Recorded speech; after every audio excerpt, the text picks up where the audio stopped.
Okay, now everything should be installed and ready to go. Let's try it out. So you'll see this publish folder. We want to go in there, and here is our publish.js. This is an example file, just kind of some code to show you, at the very basic how to publish to the FairCom Edge broker using MQTT. Publishing to the FairCom Edge broker is pretty much the same as publishing to any other broker, so you can have a look at our code and see how we did it.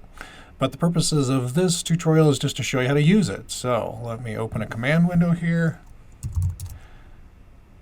And then in our documentation, if you look in there, you'll see that we include an example of how to call this.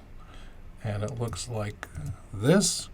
Now, of course, I'll have to adjust this path to get to the data.json. That data.json file is just an example JSON object in a text file that you can use, so just so you have something to publish right off.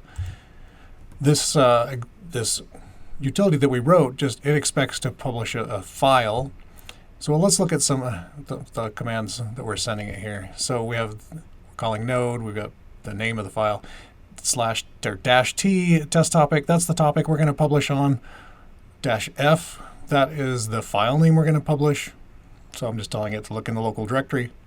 Let's try it out. There you go. That was it. It was that easy.